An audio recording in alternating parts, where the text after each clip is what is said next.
Komisi 4. Kenapa? Gini, saya suka otomotif dari kecil.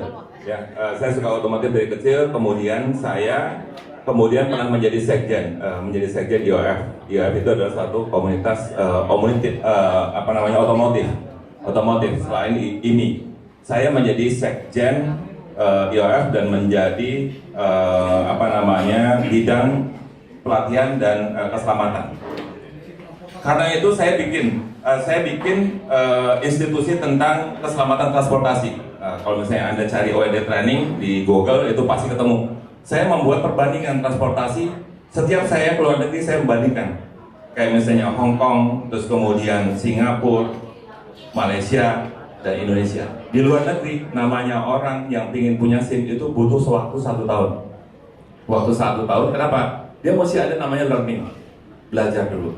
Terus kemudian probation, sehingga kejadian yang AQJ kemarin gak akan terjadi kalau misalnya diterapin secara konsisten di Indonesia. Itu satu ya. Terus yang kedua, di Indonesia ini bikin infrastruktur sembarangan, nggak dilihat dari populasinya, terus kemudian nggak dilihat dari industrinya. Kalau di Cina, negaranya itu diatur zoningnya.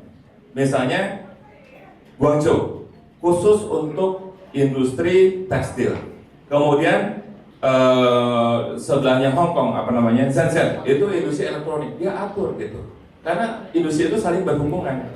Pas waktu kita mau ke Hong Kong terus kemudian ke Guangzhou itu semua alternatif transportasi ada. Kita mau naik bis gampang, kita mau naik kereta api gampang, kita mau naik kapal terbang pun gampang. Di kita baru keluar dari bandara, keluarnya ojek yang nunggu gitu. Nah, ini karena nggak ada yang menata gitu transportasi. Padahal yang namanya anggaran itu cukup banyak lah gitu.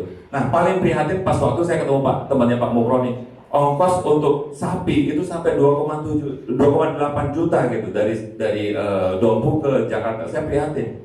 Kenapa Indonesia nggak bisa bikin pelabuhan di Kupang untuk pengangkutan hasil bumi Indonesia ke tempat di mana dibutuhkan seperti Jakarta, misalnya Surabaya dan segala macam. Nah, itu harus dibangun. Jadi saya menetapkan diri, saya akan masuk ke Komisi 4 untuk membangun infrastruktur Indonesia. Terima kasih. Komisi Pemberantasan Korupsi.